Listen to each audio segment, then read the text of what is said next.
G'day there folks, it's Connie here again from Marquee Industries and we're back with some more stories from Reddit. As always, if you enjoy these videos, be sure to hit like and subscribe and also the notification bell so you never miss an episode. Alrighty, let's get right into it. Okie dokie, we're starting on Am I Overreacting? This one was written by user PastProfessional384 and it's titled, Am I Overreacting? Fiance asked me to not wear white at our wedding. Have you ever seen I Love a Mama's Boy? Well, that's my life basically. I, 27 female, have been with my fiancé John, 28, since high school. We dated and broke up because his mother, Debbie, 53, convinced him we were too young to be in love. We broke up and went to college. During my sophomore year, we started talking on socials again. He apologized and said he missed me. We got back together. Cue the waterworks. Debbie literally cried the first time she saw we were back together and told John that I have done witchcraft on him. I've always respected Debbie out of respect for my mother and upbringing. I was not raised to go back and forth with my elders, but she definitely abuses that. Since John and I decided to get back together, she's tried to hook him up with women from her church, her job, and even asks her friends for their daughters to give it a shot. John denies all of them, and Debbie says that I'm controlling. John has told her to stop, but not in a way I feel she gets the point. Anyway, 3 months ago, John proposed. Deb didn't come to the engagement party. Cool. She didn't come to the family dinner we had so both sides could meet. Cool. John's dad came and apologized for his ex's behavior. He left her when John graduated high school. I told him, don't worry about it. The problems really began when John decided to confront his mother about how she's behaving towards our whole engagement. This turned on the light bulb in his brain, as he's always tried to ignore it and tell me to ignore her. She gave him a sob story about how she got pregnant with him before marriage and never really got to have a wedding, and this is triggering her. She had a shotgun wedding at the courthouse. He asked her what she needed to feel comfortable, and she responded that if she wore white and I wore a soft pink or lavender, she would feel comfortable. My fiancé for some reason thought this was a fair compromise. He also said, not asked, that his mum could walk me down the aisle so she can get her moment in her dress. I told him absolutely not, and we got into an argument about it. I told him that it's insane that he would argue with me to defend his mum's honour, but wouldn't do the same the other way around. He accused me of being petty and selfish. It was bad. We both have agreed to cool off, but by how heated it got, I could tell we both almost agreed to call it off. Now we're in a weird space, and I love John but now see how much he lets her impact our life. I just imagine her sitting at home with this evil grin, knowing she's ruining my relationship with John, and he's just putty in her hands. I think I should just call off the wedding. Am I overreacting? Or is it just a colour? Yeah, for some reason I don't feel like this is about her moment. This feels like a last-ditch effort to ruin this relationship, and she knows just how much power she's got over her son. Let's go to the comments. This isn't about a dress colour, it's about control and possibly a dash of humiliation. Do you really want to put down roots, start a family with a man willing to bend backwards for his mummy, to the point of telling his bride she can't wear white, but his mum gets the glory? I shudder to think what having kids with this man would look like. Opie says, honestly I don't. I spoke to his dad to see if he could help John see my side. He said he'll talk to him. Future father-in-law was ticked. He can marry his mother in her white dress then. What an absolutely unhinged request. Any self-respecting man would be appalled to even bring this to his intended bride. You're not overreacting, but do you want a husband who will prioritize his mother's feelings over yours? Because this will not change after you get married. This is him showing you his priorities. Unfortunately, things will always be this way. She has all control over him to really convince a grown man that she should wear white to his wedding instead of his bride. I don't even know you, sis, but hell no. I can't let you do it. You've been patient enough.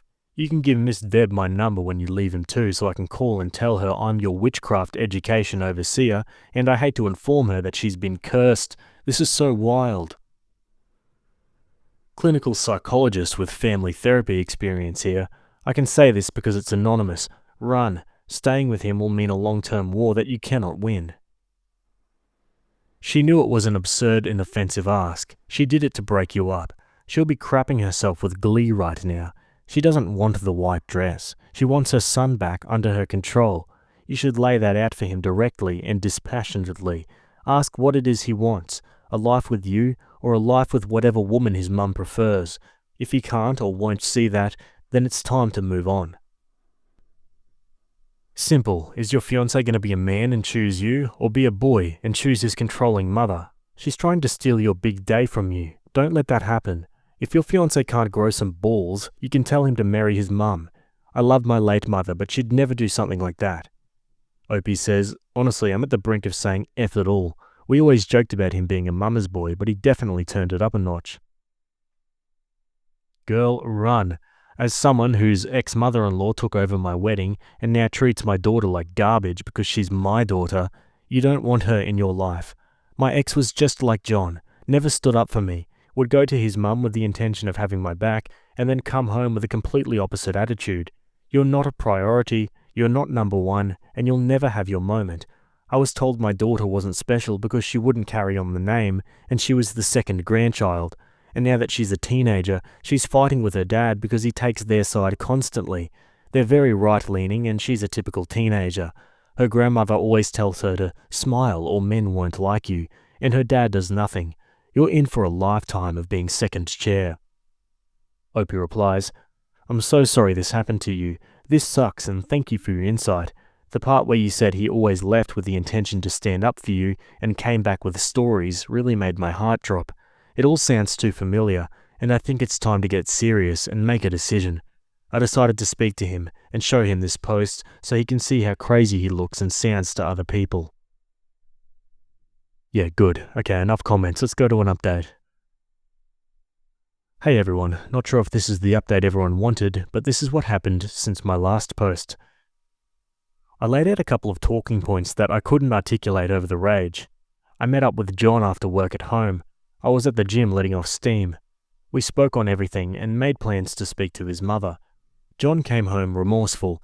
He told me he was anxious about it and brought it up to a coworker and friend about how I don't want to compromise. Apparently his friend, God bless his soul, went off on him about him being cringy. This angered me. So when I say it's a problem but another man tells you and now you see the other side, I brought up my talking points. Him being easily manipulated. This was also proved when I said he would listen to whatever another man said before his partner, even though his friend agreed with me. It hurt that he didn't listen to me. His mum going out of her way to break us up with this silly request. He was way more open to this theory now knowing how cringe he looks even telling this situation to someone else. I compared it to a father removing a bride's wedding garter. He got the point.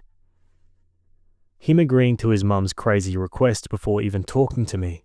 He claimed he didn't, that he told her he'll see how I feel about it and just brought it up to me. I asked why did he not see that his mother walking down the aisle on his wedding day was extremely creepy. He said it's just a dress in his eyes. He just didn't want his mum to miss the wedding. I told him there will be no wedding if he doesn't straighten up. He said he understood. Me showing him how blatantly obvious it was she hates me. She didn't even ask to wear white alongside me, which is still weird, but that I don't wear white at all, as if I'm some impure tramp. Thanks Reddit, because I wasn't even thinking of that one.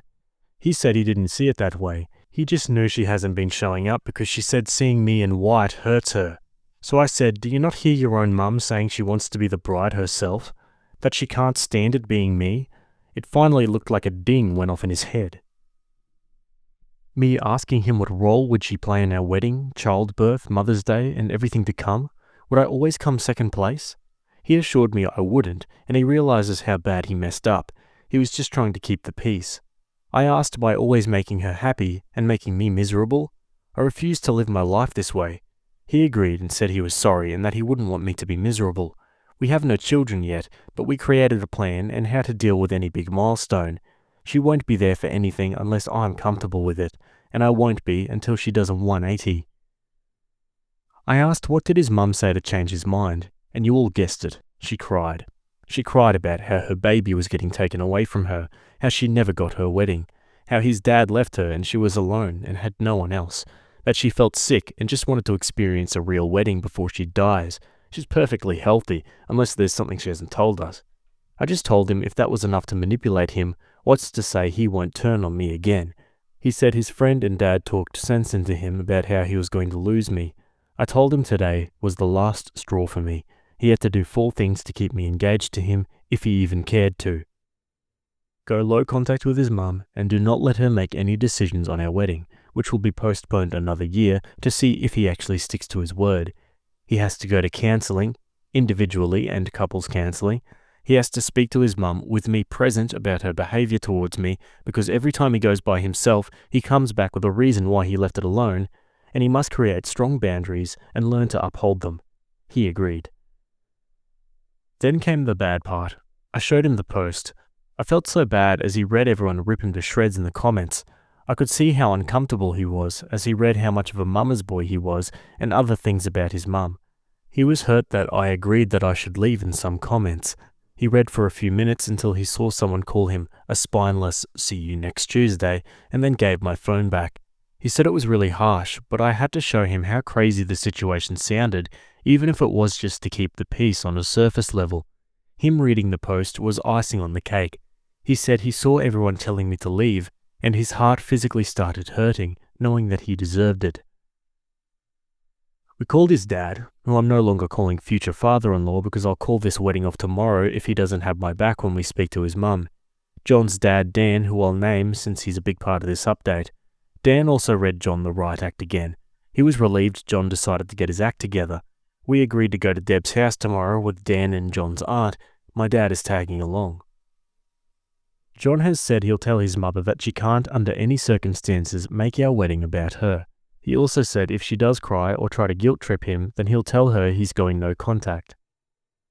I feel terrible, as getting a man to stop talking to his mother isn't something I ever thought I even wanted. I doubt Debbie will come around, especially not tomorrow with all of us against her. I don't know if John will backtrack as soon as he gets there. I have explained if he doesn't grow a spine, I'm leaving. He either can marry me or marry his mum. But that's my ultimatum. He said he chooses me. We'll see, I guess. This all should make me happy, but I still feel icky. I'll update tomorrow after we all talk to Debbie. Alright, let's go straight to that update. Hey everyone, I'm back with the last update. This is a bit long, so buckle up. Some people reached to disrespect me. I honestly don't care if you don't believe my story or find me annoying, but messaging me, calling me names, being disrespectful and or saying I shouldn't wear white to my own wedding is classless. I won't respond, and I genuinely hope you all get the help you need for whatever trauma makes you that much of an angry person. To all the people who have reached out with positive vibes and advice, thank you so much, you cutie patooties. Anyway, John and I met up after work and we headed to pick up Dan. John's aunt couldn't make it. My dad was meeting us there. I had really bad anxiety. I told Dan and Dad they should give us a few before knocking so she doesn't feel ambushed. They agreed. Here's the part everyone was waiting for. We get to Debbie's. My heart feels like I'm going up the world's tallest roller coaster slowly. John is quiet. We get there and he gives her a firm but respectful, "Hey mum." We sit down and John tells her we came to talk to her. She asked, "What's wrong?" John got right into it. He bluntly said to her that her actions towards me for years have been petty. Her not showing up for any of our wedding events was unacceptable for him. He flat out asked her, why does she have a problem with me? I genuinely thought he was going to start with the dress situation. He went for the root of it all. Debbie acted like she had no idea what he was talking about. She has actively tried to get him to cheat and leave me for other women, but in that moment was shocked and doesn't know where this was coming from. She said she has no problems with me and loves me like a daughter. She looked at me like she expected me to talk, but like I said to you all, I wanted to see what John had to say. He asked her to be honest and named all the times he's recalled that she insulted me to my face and behind my back. He mentions that she also tells him he could do better every time I'm not around. This was news to me, but am I shocked? No. Deb was livid. She genuinely couldn't believe he outed her like that. She starts going off on him, calling him disrespectful, and saying he was disrespecting his own mother for an outsider. She kept saying, "I know she made you do this. I know she's the one making you disrespect me like this." John was trying to reason with her and get her to calm down. I texted Dan and my dad to come in. Once they were inside, Deb became a different person. She was startled as she wasn't expecting them, and then all of the things she was just saying went out of the window. She turned to Dan and my dad and said John walked in and just started yelling at her because of me. My dad looked at me, and I shook my head no. Once Dan and Dad got in, everything was calmer for a little while. She went back to denying she didn't like me. They all told her that it was obvious, that the dress request was shameful of her. She immediately replied, "It's shameful that I won't let her son spend time with her." John said that's not true. At this point, I'm burning inside. I wanted to correct all of her inaccuracies, but I stood quiet. John asked her what's the real issue with OP. Deb starts saying how she knew I was going to be an issue since we were in high school. She said that once John got with me, his grades started dropping, which isn't true. That he stopped making time for family, also not true. That he once didn't show up to celebrate Mother's Day with her a few times because of my birthday. My birthday is in April, Mother's Day is in May. That once we got back together, he forgot about her completely because I made him abandon her. He goes to her house a minimum 3 times a week. She said the fact that we had the engagement party without checking how she felt about it was wrong, and all the evidence she needed to see what kind of a woman I am. My dad pointed out that she didn't pay for the engagement dinner to have any input on it. Dan asked her what she was thinking, asking to wear white at our wedding. Why is she so hungry for attention? Her face got red and she went off. She told Dan maybe if he would have properly married her and gave them a real wedding, she wouldn't feel left out. Dan straight up called bullcrap and said that she didn't want to have a real wedding even though he tried to convince her. The reason being that her mother told her pregnant brides are tacky. She started crying. I honestly felt bad for Debbie here. Mothers, be nice to your daughters or you'll create Debbies. My dad got everyone to calm down. John finally spoke again and told his mum that he can't keep defending her when she won't even try to respect me. That for his sanity and our relationship, he's going low contact. Deb kept crying and said that John can't leave her for dead. She's the only mother he'll ever have. Mothers are forever. Wives are not. I'm not even his wife yet and I'm already tearing apart the family. He kept going. He told her that we are going to get married. She can't respect me or stop crossing boundaries. She'll get cut off completely. That his visits are dropping down to 1 every 2 weeks and that she needs to call less. She started going off. She knew it.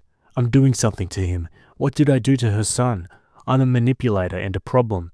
She told my dad he raised the demon. My dad shot back at her to watch her mouth.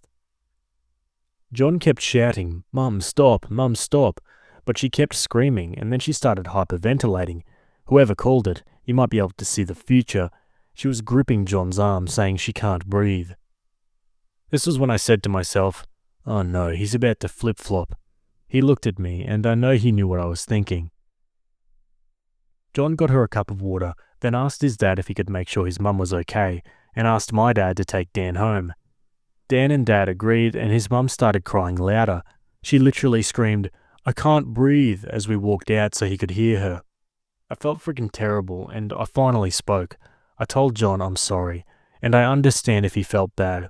He said he knew she was faking it, but his instincts wanted to run over and make sure she was okay. I asked, "Are you?"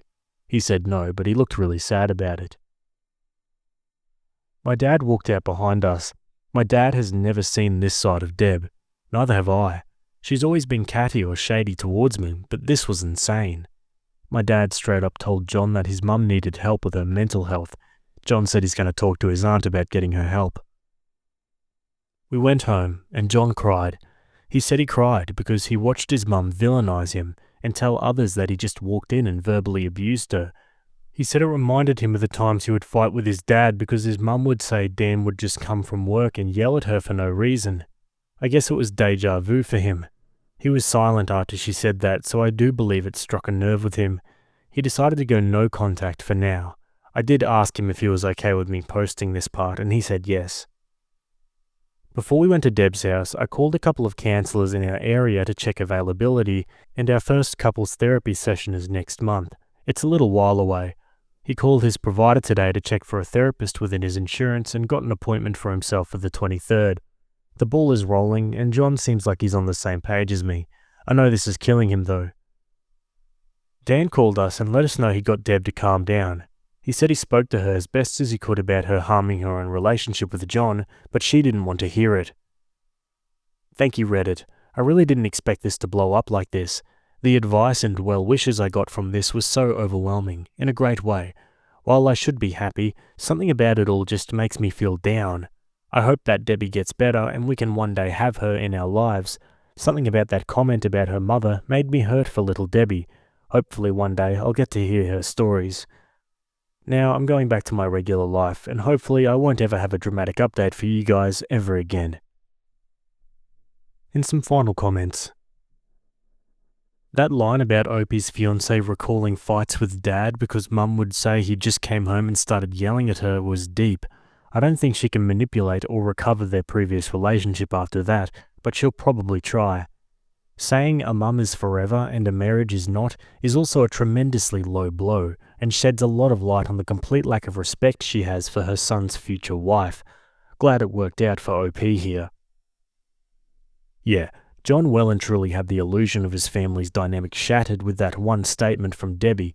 Debbie probably forgot that she was the one who instigated all of those fights between father and son this way, but you know what she did remember? That she got to be the victim, and someone would stop whoever was confronting her if she used the excuse. And she just nuked the bridge she had with her son by forcing him to recontextualize every fight he ever got into with his dad, because she said his dad verbally abused her whenever he came home. Opie woke up and chose self-respect, and I'm all for it. Love it when people realize they're worth more and stop taking the BS from others. Yeah, here. Alright guys, we're going to leave that story there. As usual, I'd love to hear your thoughts down below. Let me know. Otherwise, we're going to move on to another story. Alright, moving over to Am I the A-hole? This one was written by user GermanCat34, and it's titled, Am I the A-hole for leaving my boyfriend on the side of the road?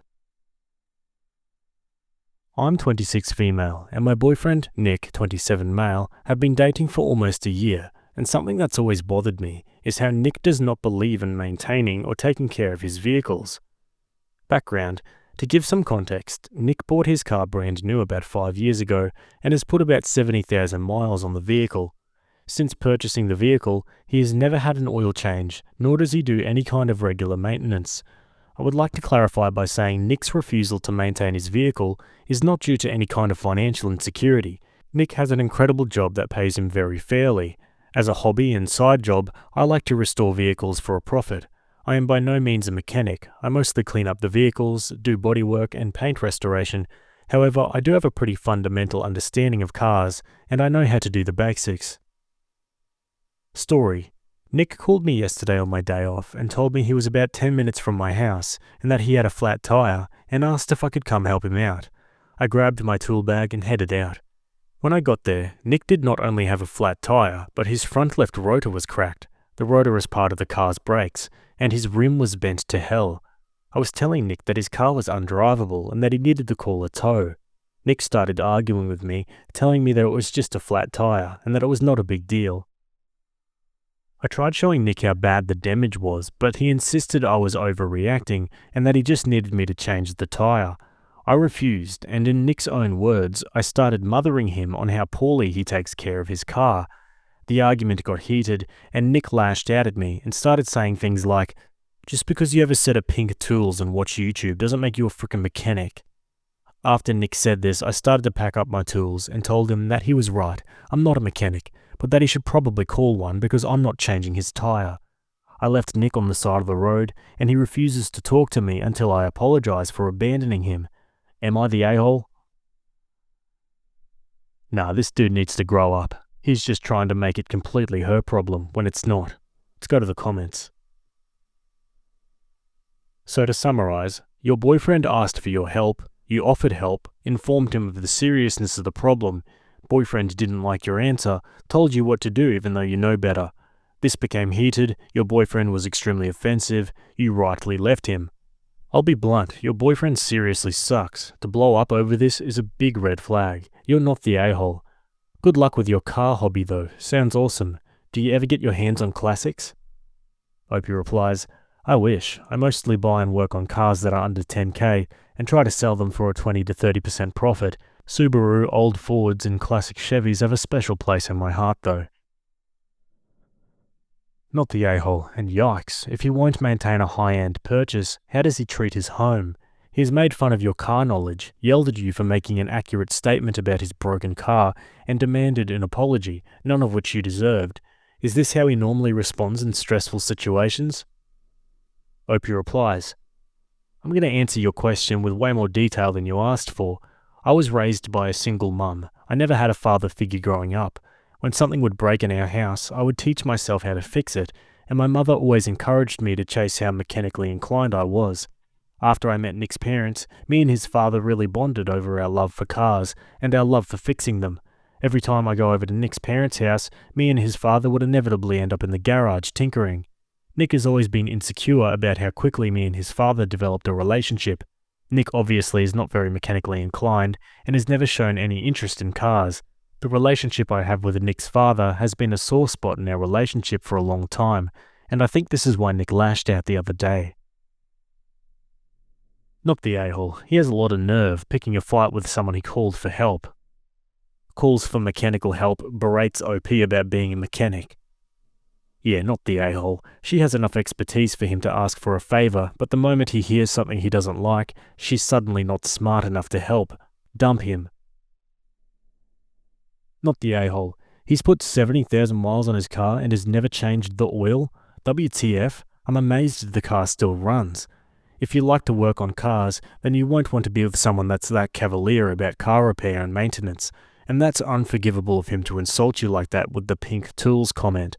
I think it's time to leave the boyfriend, and not just his car, by the side of the road.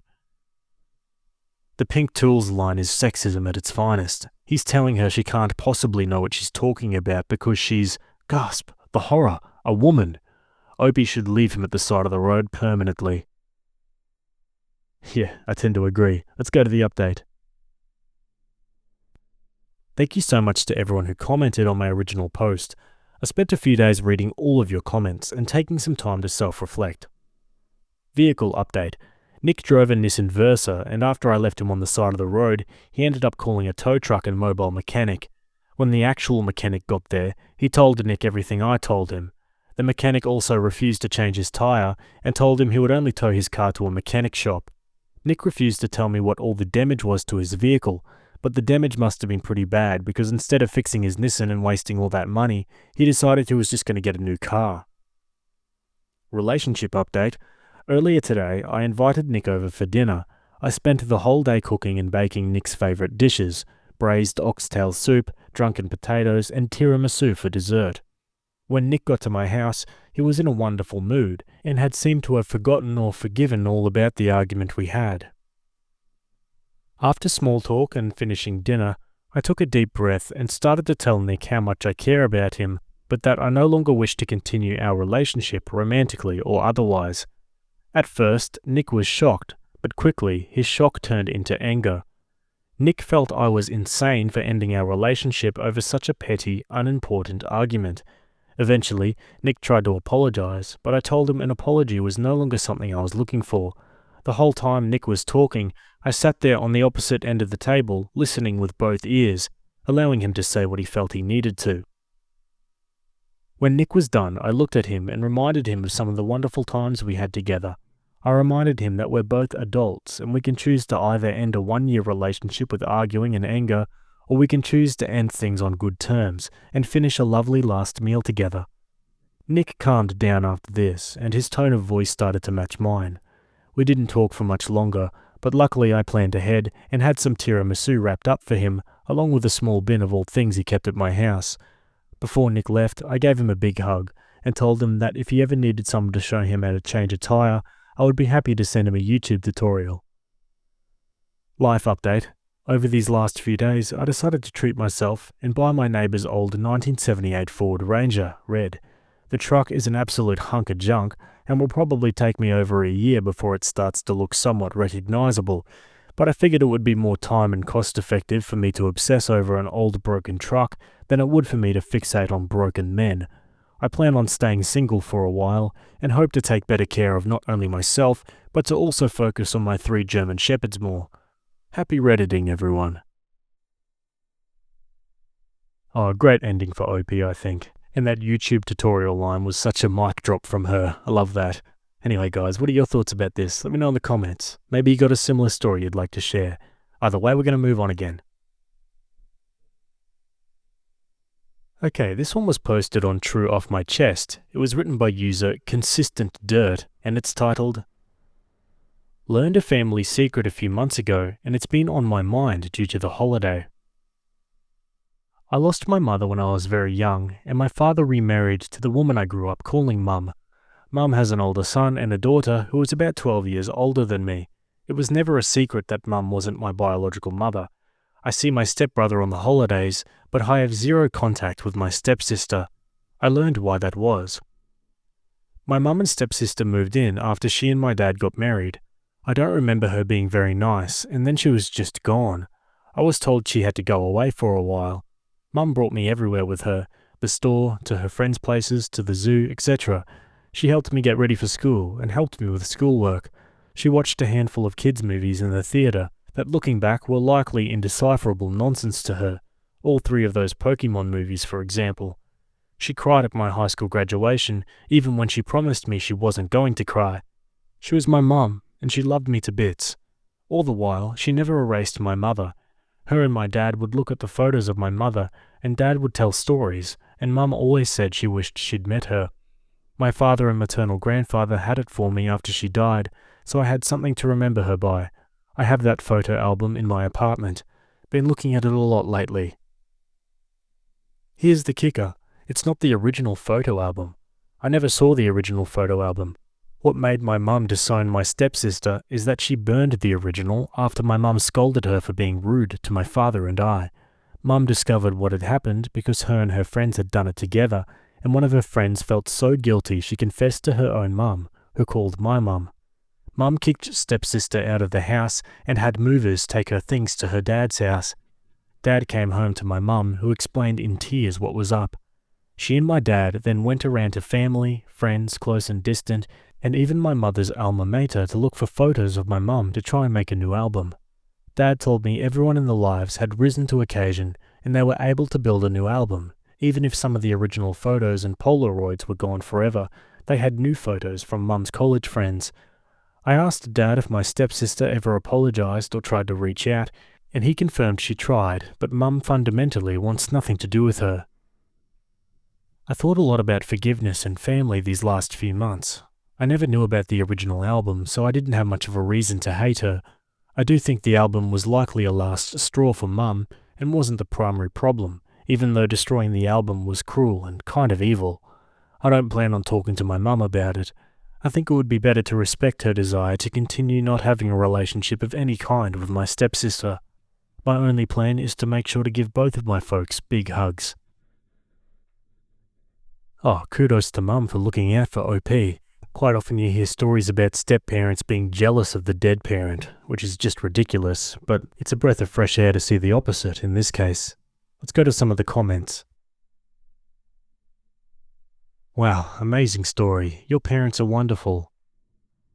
What an incredibly cruel thing for your stepsister to do. I really hope she learned empathy after that. I'm glad your stepmom and dad had your back. A mate of mine did this to his mother when she gave him his memory box. Cruelest thing I've seen someone do to a gesture of kindness. I mean, they have a complicated relationship, but it was too far. Sorry you had to go through this. A big bright flag to me is that you acknowledge that you likely don't know everything that happened. Given that, please talk with your parents before contacting your stepsister. I mean, what if the whole story was she was trying to hurt you? Your stepmother has demonstrated her loyalty. Don't throw that in her face by secretly breaking her boundary. I think you should speak to your parents first before you reach out to stepsister, because there could be missing pieces of information. There may be things you don't recall that stepsister did prior to burning your mum's album. You were not present when a conversation was had with your stepsister. Talk to your mum and dad first. You don't want to repay their loyalty with bad faith. I can understand stepmother's feelings. Her daughter destroyed something that contained irreplaceable memories, and while you have a photo book, you don't have the original one, and there's no telling what you really lost when she burned the original. I can also understand daughter's feelings. Was this the final nail in the coffin for stepmother with her behaviour, or did stepmum use you as a replacement for her and take the opportunity of burning the book as a push to make her leave?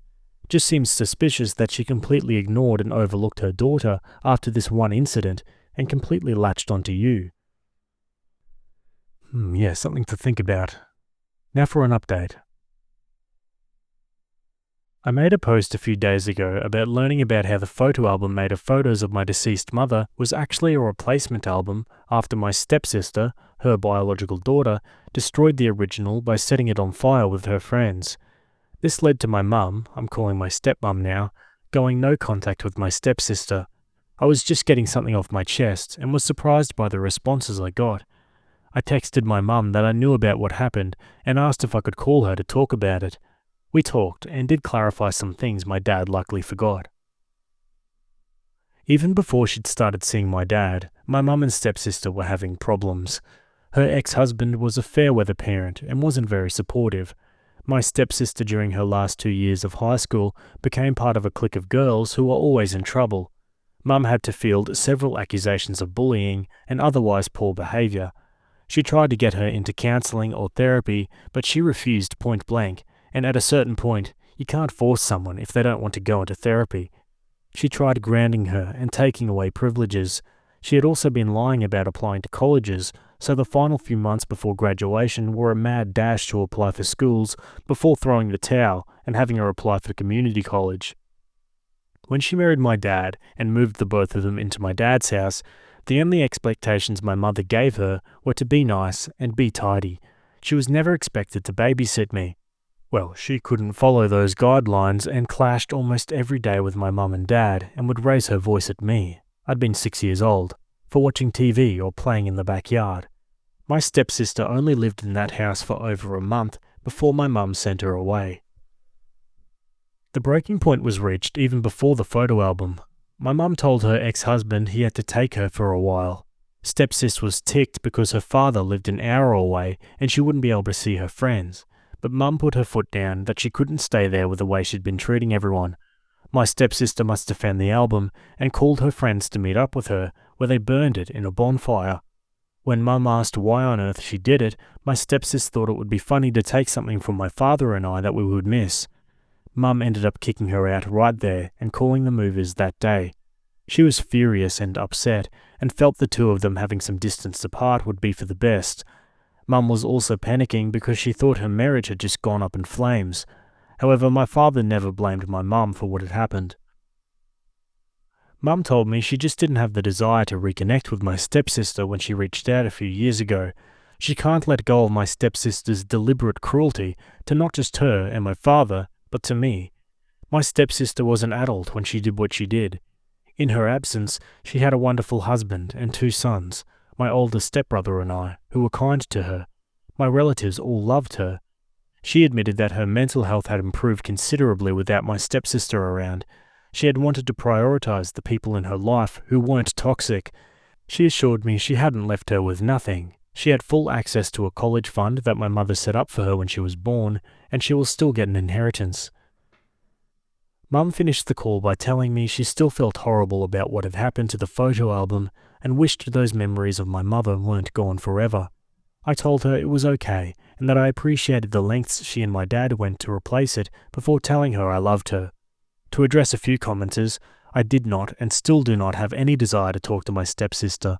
I just wanted the whole story. And some final comments. Yeah, take that, 6-year-old. I first thought the sister was maybe 13 to 14 and lashing out, but she was an actual adult.